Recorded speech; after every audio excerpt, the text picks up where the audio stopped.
for the Rider Dynasty podcast. Let's go!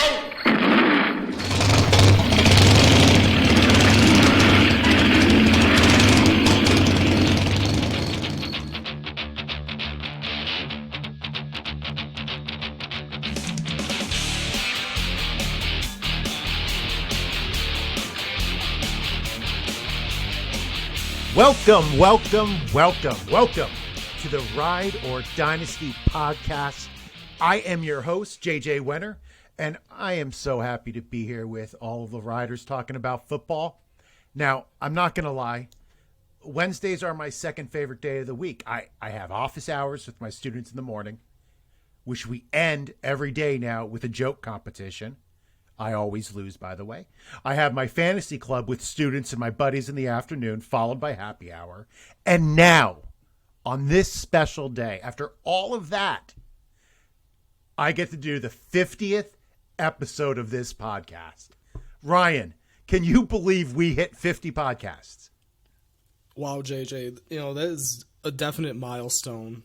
A lot of podcasts don't last 50 episodes, but here we are still trucking along. So I'd like to thank everyone that's been listening to us for the past year and some odd months. It means a lot, and here's to 50 more. Amen, brother. I wish Michael could have been here to celebrate with us, but he'll be back as soon as things settle down in his world. We love you, brother. Rider Dynasty is constantly going through some changes on the pod, and we're almost ready to unveil our new logo and some original intro music. Something that's a little bit more to our vibe than what we currently have. But, everybody gets judged in the real world. So we are going to judge ourselves this week. Tonight, we are going to review our mock draft from last week by comparing it to current ADP. Then, for our main segment, we're going to continue our mock draft and complete rounds 4 and 5. Everybody knows who is going in the top 36. Everybody releases their rankings for the top 36. But you know what? Most of our drafts don't stop there, right? They have more rounds than the top 3. So we're going to give you some guys to look at in the later rounds. Now, joining us once again is my fancy financier, Eric Braun. How are you doing, brother? I'm doing great, JJ. Thanks for having me again. Honored to be here for episode 50. I think I missed the first, 40, but like Ryan said, excited. Let's keep on trucking. Absolutely. I think you've been here longer than you think, my friend. Longer than you think. You came in about halfway through the season. I think about halfway, 25. Flying by. And you know who else we're welcoming back? Our returning champ is back. Our Hyde point scorer from last week, Mr. Don Detweiler. How are you doing, buddy? Wonderful. Thanks for having me back, guys. Always good to come back and retain the belt. We'll see how we do again. Well, you'll have an opportunity this week. Now, Ryan's here, so you're going to have stiff competition this week. Bring it on. All right, let's go to the news. All right, Jace Sternberger is rumored to replace Jimmy Graham as the tight end 1 in Green Bay. Ryan, any surprises with that? I'm not surprised by that at all. Sternberger is one of the very first players I wrote about for RiderDynasty.com in my underrated tight ends piece. In that article, I pegged him as a contributor early on in his career. Of course, he landed in Green Bay, so that means the go-to tight end doesn't have much of an effect on the offense as a whole. So because of that, I like Sternberger better as a best ball option. But he's still solid depth in any dynasty format and with upside.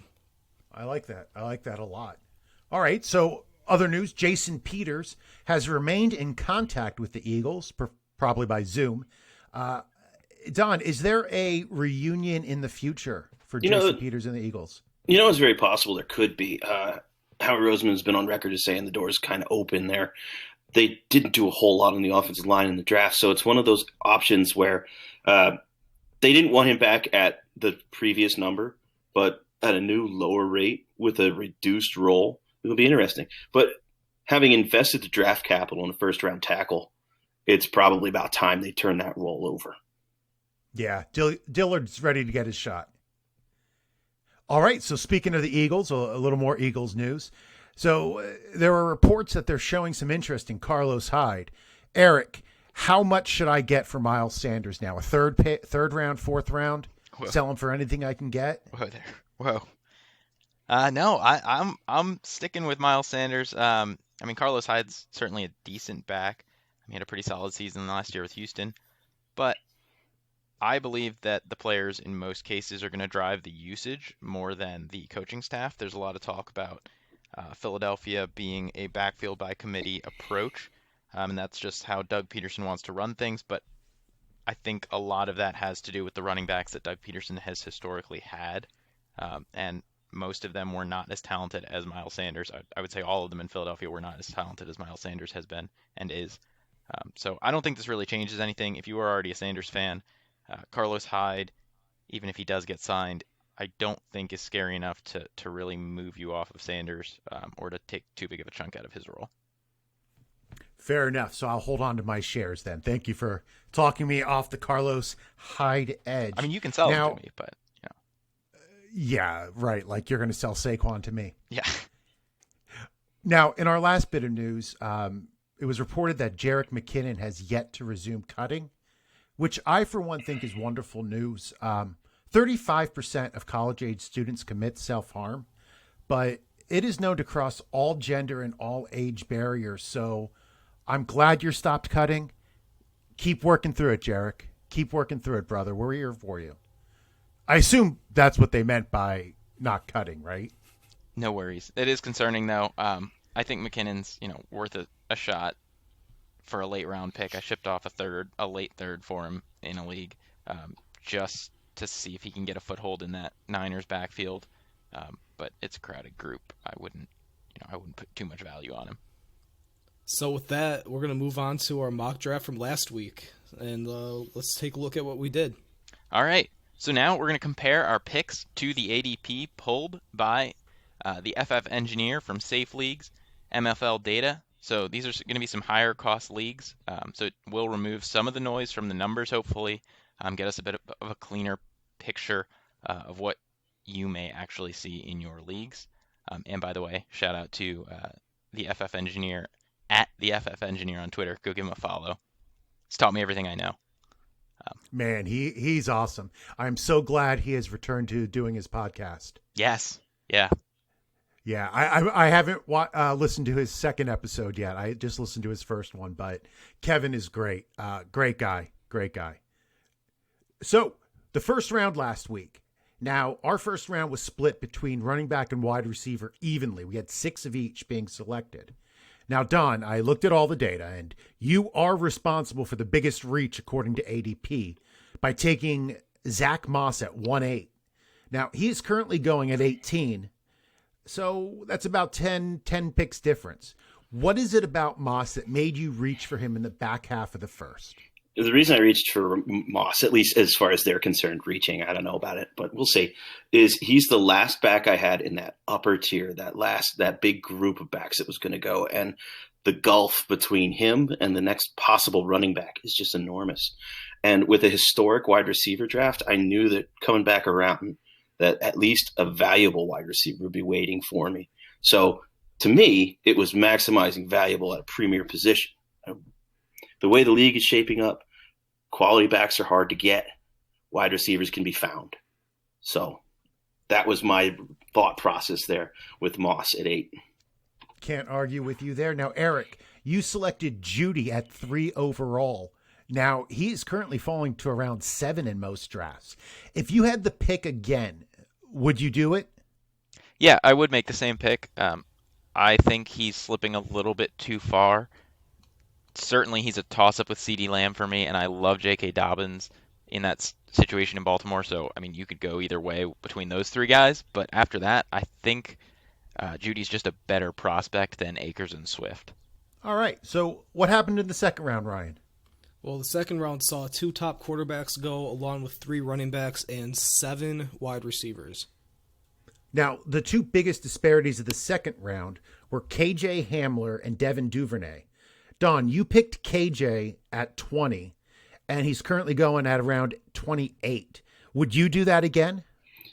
the way our draft fell, yes, I would definitely do that again. I like the potential fit. That dude's a big play waiting to happen. And kind of like how we talked last time, he's going to fit in as your home run hitter into this offense that didn't really have one. So now you're injecting speed, potential. Dude's going to run some bubble screens, come out of the slot, and just be in a role that's fit for him in an offense that could be really exciting this year. So I thought where we were and the way our board fell, that Hamler was a good pick in that area. Absolutely. Great job. Eric, you selected Double D at 23. Now his ADP is 31. You and I have been in a few rookie drafts together. Would you still pick him at 23? Probably not. I have moved him down a little bit in my rankings since then. I think Okay. he's my 26th overall player now, so a couple spots early. But I think that's the right range for him. A.J. Dillon and Antonio Gibson were the next two picks off the board in our mock, and I would not choose Duvernay over them today. Okay. But I think it's a reasonable spot for him. Now, our man, my boy, Michael, said the biggest surprise of round 2 was my horrendous pick of Darington Evans at 21. Ryan, you're always the voice of reason when Michael goes crazy on us. Do you think I jumped the gun on Evans? I don't want to say you jumped the gun. Maybe a little Oh, he's bit. going to say I jumped the gun. Maybe a little bit with Gibson and Dillon still on the board. I just like those guys a little bit better. However, I think Evans is in a better spot for some early playing time. He'll be a nice change of pace back from Derrick Henry. And he could potentially be in line for a starting role if Henry goes elsewhere next season. Yeah, that's a good point. So I agree with you. I was absolutely right and Michael was wrong. So looking at the third round, it was a lot of guesswork on our part. We were picking the guys who we each were high on and trying to see if we agreed. Now, the biggest difference is our non-pick of Anthony McFarland, who is currently going at the end of the second round. Ryan, what are your thoughts on Anthony McFarland? Did we make a mistake by not picking him in the first 3 rounds? Yes. He came out a year too soon, and he is a definite steal in the 4th round if you can get him there. You'd be crazy and stupid to pass him up at that point. But he should be a late 2nd, early 3rd round type player. He's a solid running back prospect. He has good speed, vision. He landed on a good team with a good offensive line, and he should see a decent amount of work as a rookie. I'm not sure he'll ever be a full-time starter, but he can definitely be effective in a committee. So, yes, you guys messed up a little bit, but it's okay. Yeah, I agree. I haven't seen Anthony McFarland fall to the 4th. Yeah, I have a feeling he's going to go probably with the very first pick in our upcoming mock here. All right, so now on to our 4th and 5th round picks. We rolled a die before the pod to decide the order, and it's going to go Ryan first, Don 2nd, myself 3rd, and then JJ 4th, wrapping things up. So, Ryan, you are up with the first pick of the 4th round. Well, with the steal of the draft so far, I'm going to go with Anthony McFarland. Yes, there you go. We fixed our mistake. So, we already talked about him. I don't think there's anything more that we could add. This is a great pick at 401, and it shouldn't have happened, but it did. And you're the beneficiary. All right, Don, you're up next. I'm going to tight end Adam Troutman here. He's hanging out over there, and the potential here in a Saints offense to get catches, to work effectively out of a slot position or just the classic tight end role. This guy was touted coming out as the athletic, kind of do everything, new age tight end, and with a potential for a Drew Brees to have that again. We remember the magic years ago with Gates. Who knows? The sky's the limit. All right, at 39, I'm going to go with Gabriel Davis from the Bills. They took him in the 4th round. He reminds me a little bit of, he's kind of like a discount Chase Claypool in this draft, if you miss out on Claypool earlier. Good size, speed combo, just not as crazy as Claypool. Could be a vertical threat for the Bills with Josh Allen. Yeah, I mean, 6'3", 212. Big targets are what Josh Allen needs. If you catch what I'm trying to say. I do. He's pretty inaccurate, so you want those guys with the wingspan. All right, well, I'm going to go with one of my favorite players who I've been picking up a lot, and I think it might bite me in the end. I'm going to go with Michael Warren. Michael Warren, the Bearcat has a chance to be the third wheel with Sanders and Scott sharing the load. The Eagles like to utilize multiple backs, like Eric said earlier. Something people investing in Sanders are forgetting now. They only focused last year on Sanders after everyone else was injured.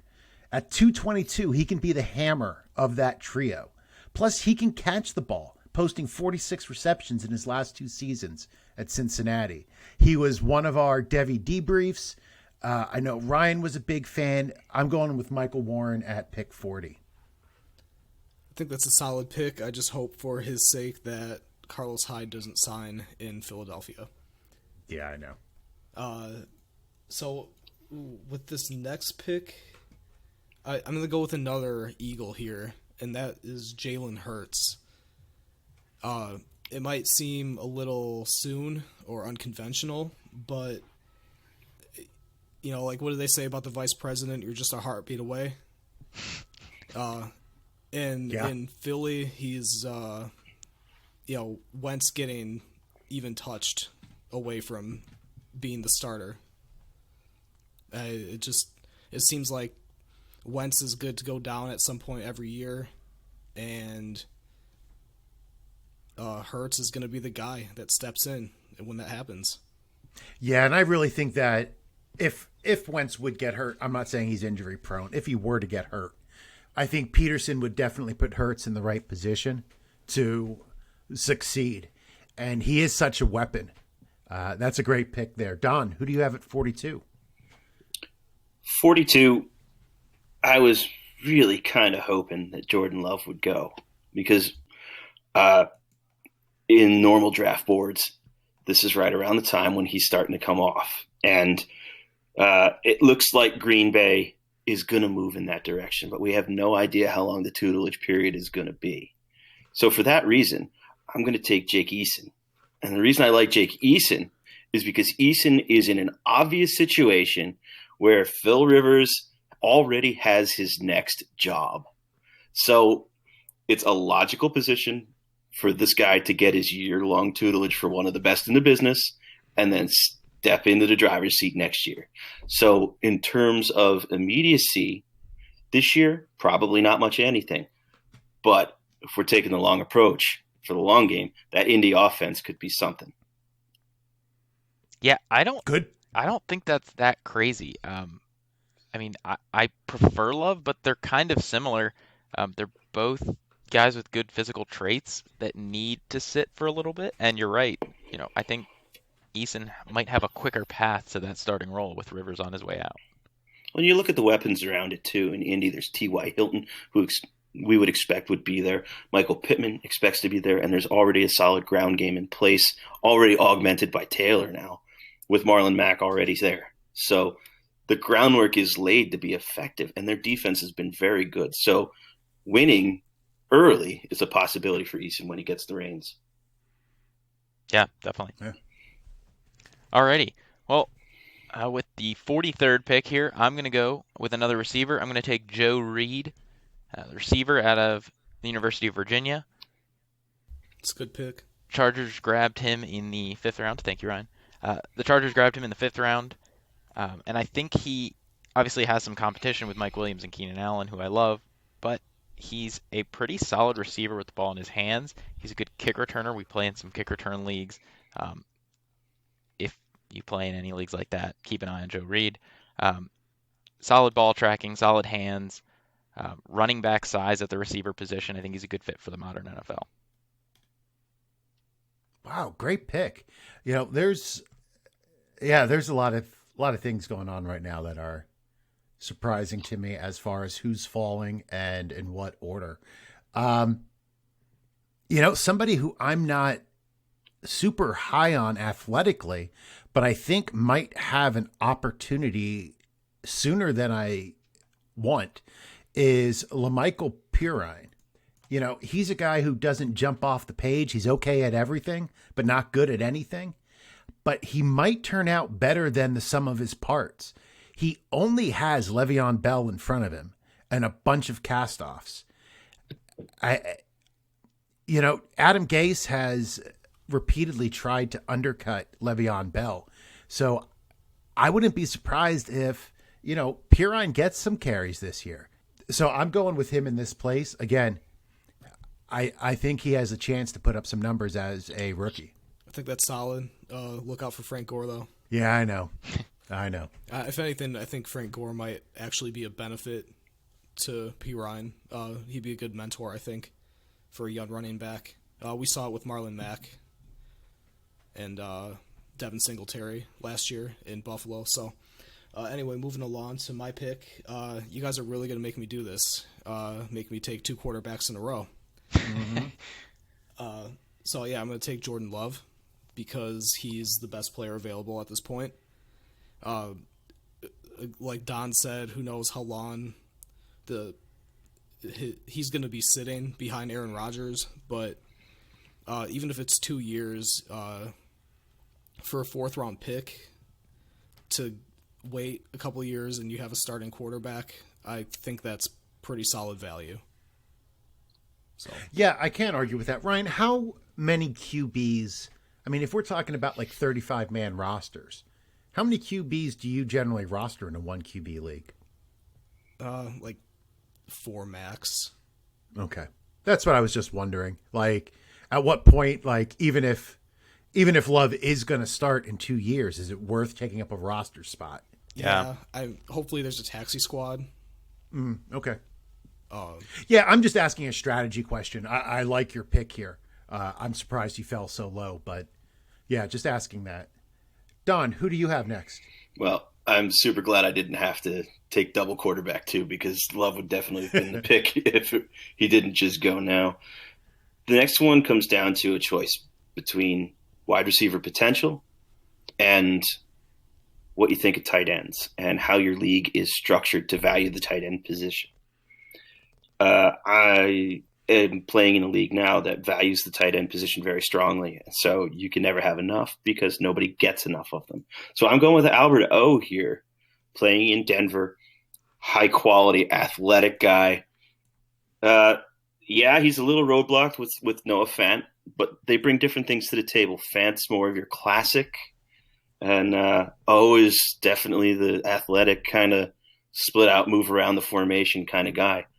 Hopefully, Denver can be creative enough to utilize both of them to their strengths. We'll find out. But here, at this point in the draft, solid value. Yeah, can't argue with that. Although I do love my boy Noah Fant, so I get a little defensive when people start saying that Albert O is gonna, overtake him or something. I know that's not your point, but I have seen people say it, and I get testy. Anyways, hey, the 2 tight end formation is all the rage these days, becoming the vogue. So the fact that they bring different skill sets to the table really sets that up to be effective. Yeah, going back to your KJ Hamler pick from last week, it's like they have the weapon that they need for every situation to make things easy for Drew Lock. All right, so 47 here, I'm going to go with yet another wide receiver. I'm going to take Donovan Peoples-Jones out of Michigan. That hurts me a little bit. He went to the Browns, and Donovan Peoples-Jones reminds me actually a little bit of Ish Zamora from a few years ago. Not so much in the play style, but that both of them, you could watch them, and they were really smooth athletes. You could come away really impressed if you just saw small snippets of their play. But something was in the way for both of them at all times. Peoples-Jones never had more than 650 yards in a season at Michigan. He wasn't the top wideout for Michigan last season. So he just never seemed to put it all together, but the athleticism is there. He's a smooth athlete. I like just the upside potential at this point. All right, and then to finish off the second round, I am going with Mr. McSixaplex, whose name sounds like you're saying it backwards. Quintez Cephas at Detroit. Now, I feel like this is, that scene in Fight Club where Meatloaf is standing on the front porch. You know the scene I'm talking about? And they're all yelling at him, "You're too slow, fat man." Right? No, I'm alone here on the Fight Club reference? No. I'm tracking. I'm with you. All right. Well, I feel like Quintez right now is Meatloaf. And everybody's like, "You're too slow. Like, you're not athletic enough." Well, we are right. He is slow. He's not super athletic. But he has great hands, and he's not afraid of contact. And he's been productive. I've seen stranger things happen. And I believe it was the cornerback out of Ohio State. Yeah, Okuda. Okuda, who said he was the hardest guy to cover. The hardest guy to cover. That's got to mean something coming from the top cornerback in the draft. So some guys just have it, and I think Cephas might be one of those guys. So I'm going to finish off the 4th round by taking a shot at the big receiver, Quintez Cephas. So to recap our 4th round, we had Anthony McFarland, Adam Troutman, Gabriel Davis, and Michael Warren. We then went on a little bit of a quarterback kick with Jalen Hurts, Jacob Eason, Joe Reed, LaMichael Perry, followed by Jordan Love. We then finished out the round with Albert O., Donovan Peoples-Jones, and my man Quintez Cephas. Ryan, any surprises in that 4th round?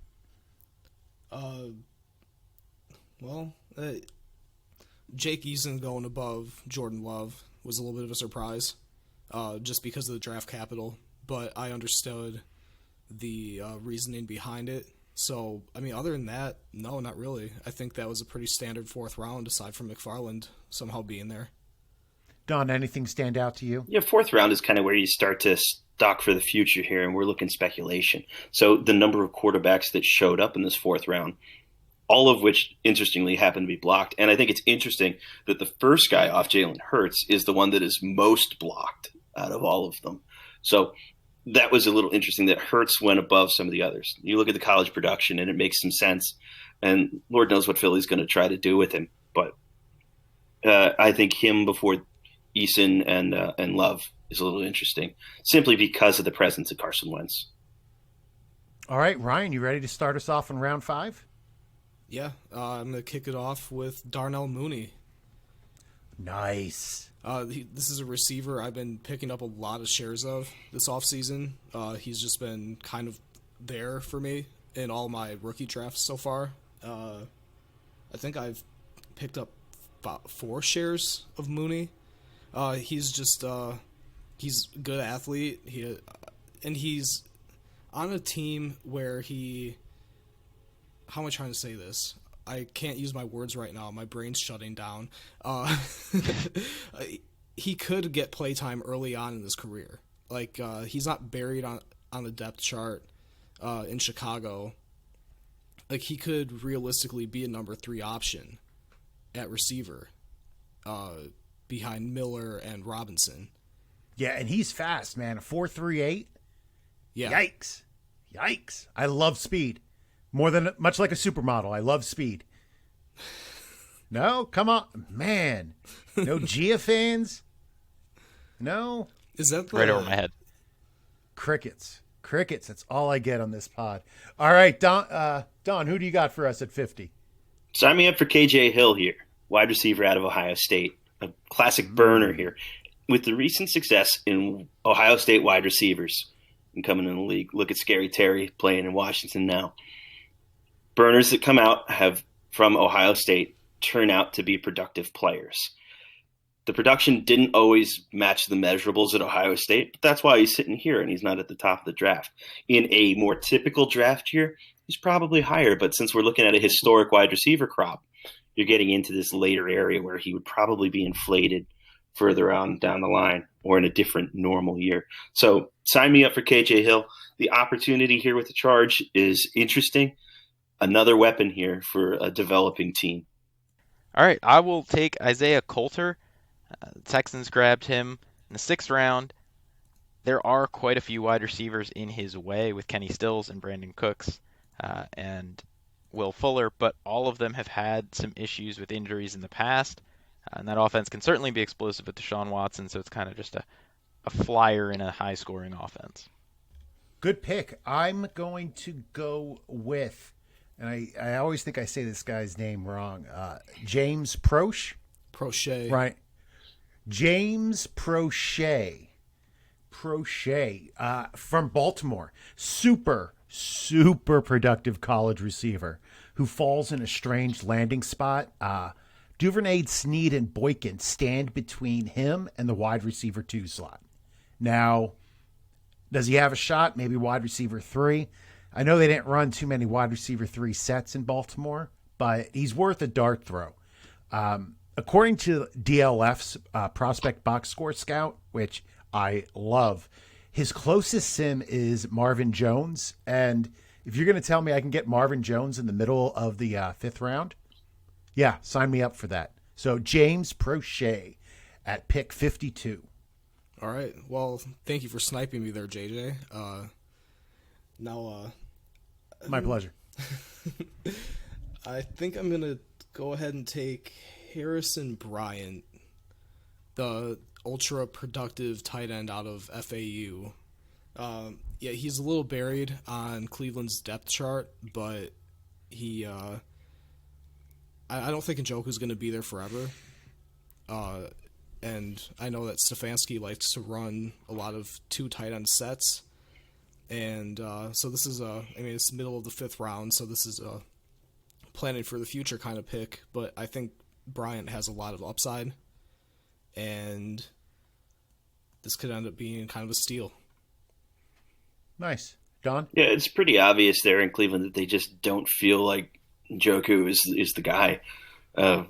After going and spending big money on Hooper and then draft capital on Harrison Bryant, it certainly seems like Njoku is going to be the odd man out of that situation. So Bryant makes good sense there. They picked up his option, though, which is odd. It just screams they want to try to trade him and cut down. Yeah. All right. As for my pick, though, we're going to look at the chaos wide receiver situation that is the Philadelphia Eagles and take John Hightower. Burner, that's 6'2", coming off the Smurf turf at Boise State.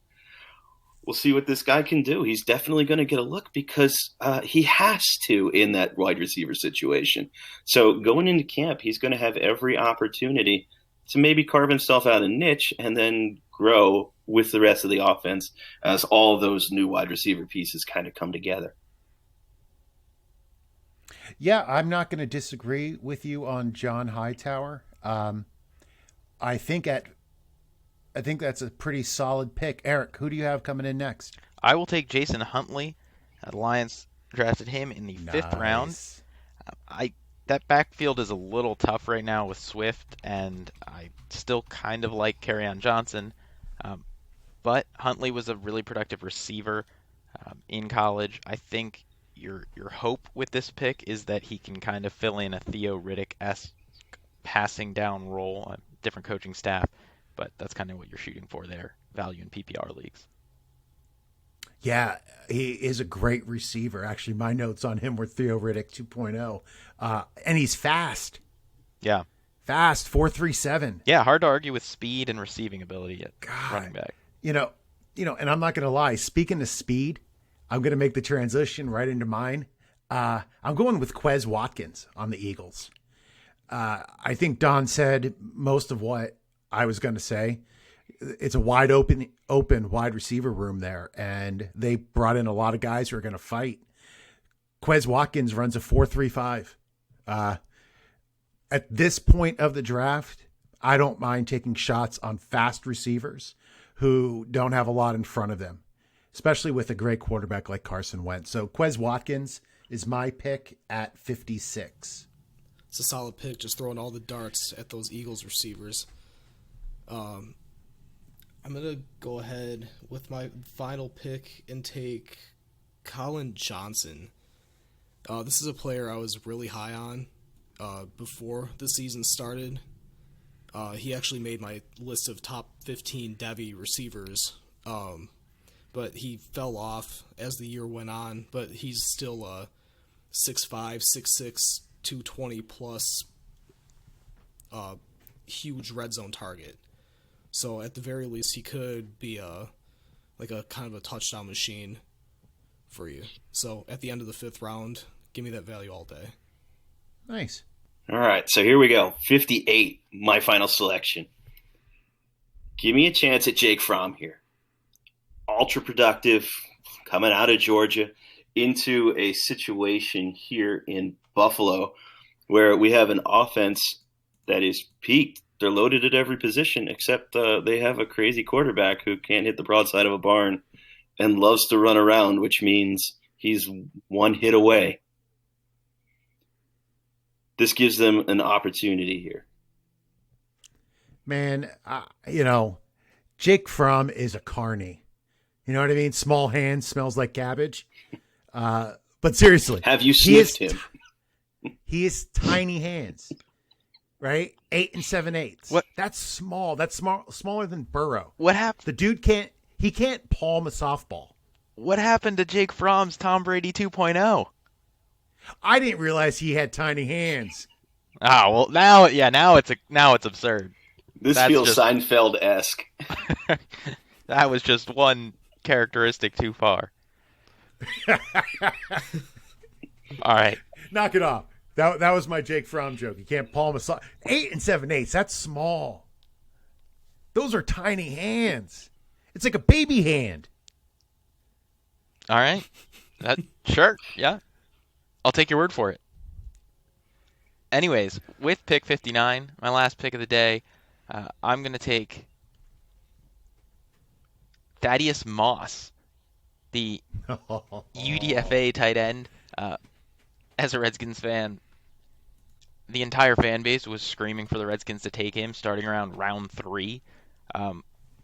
So obviously he has some potential.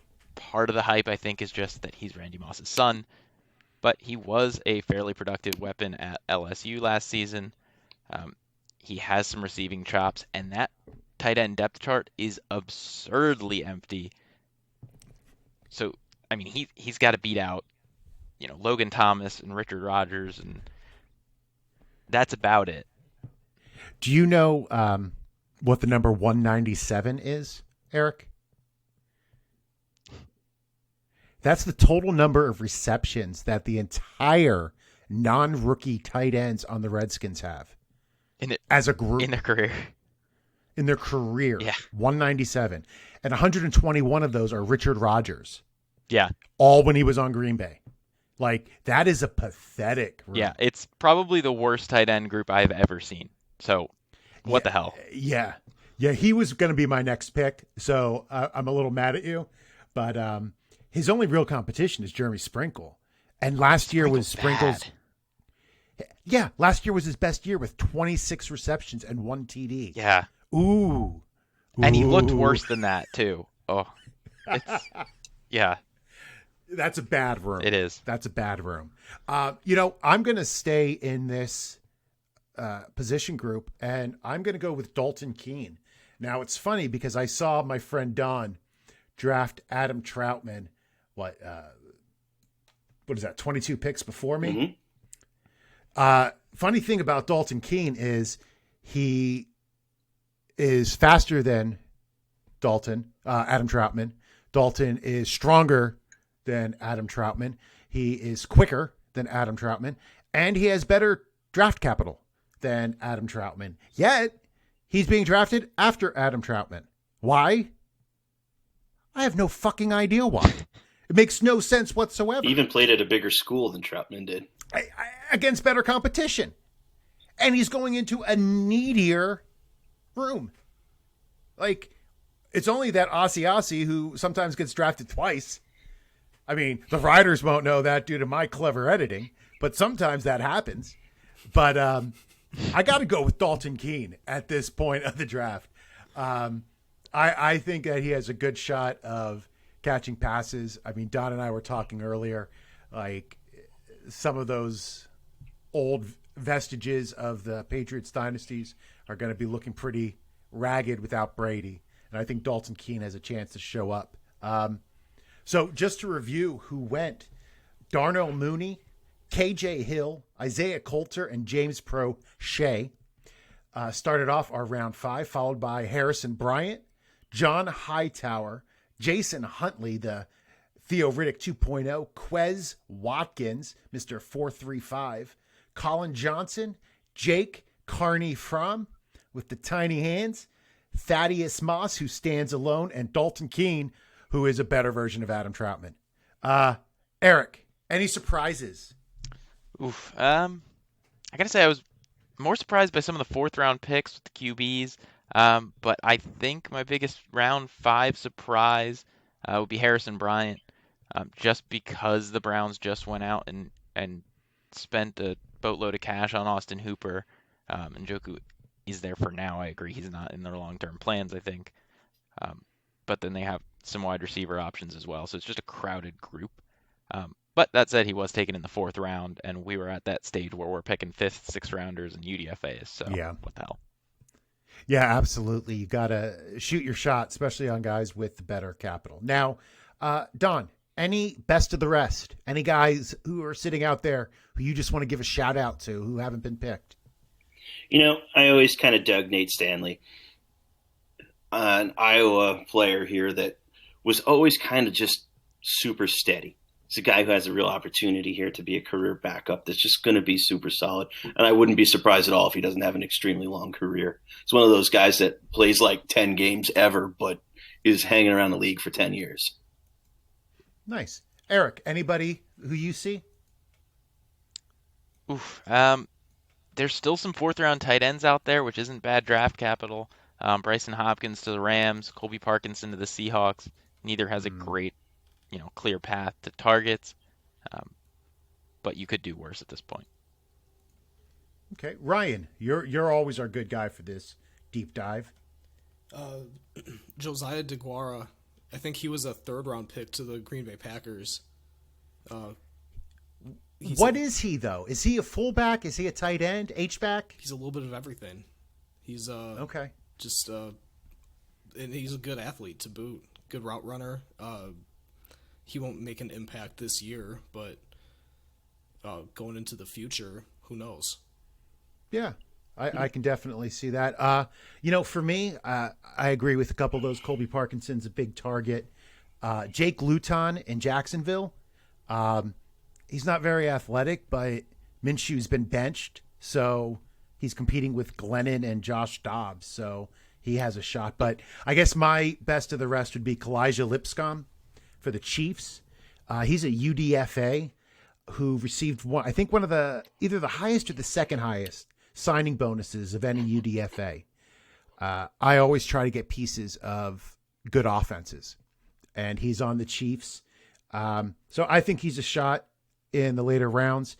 He has Sims to both Jermaine Kearse and Steven Sims of the Washington Redskins. So, yeah, I'm taking a shot at him in some of my deeper drafts. All right, guys. We got through both rounds. Pretty good. Everybody feel good? Yeah. Feel great. Yeah, no complaints. Awesome. So, thank you for listening. Follow us on Twitter at Ride or Dynasty. You can also like and subscribe to our pod, or give us each a follow on Twitter. I'm at JJ Wenner. Ryan is at the Devi Dirtbag. Don is not on Twitter because he's a Luddite. Eric is... I prefer dinosaur, thank you. Oh, sorry. Eric is at... What are you at? At Braunmower? Eric Braunmower. Like a lawnmower, Braunmower. but brawn. It was a lot funnier when you wrote it the first time. I don't know, was that funny then? I found it funny then. But hey, thanks for listening. Number 50's in the books. So here's the 50 more. Guys, you want to say goodbye, Don? Hey, thanks for having me again. This has been a blast. Love having you. Eric? Stay safe out there. See you next time. Ryan? We'll catch you on the next one. Boat drinks, my friends. Boat drinks.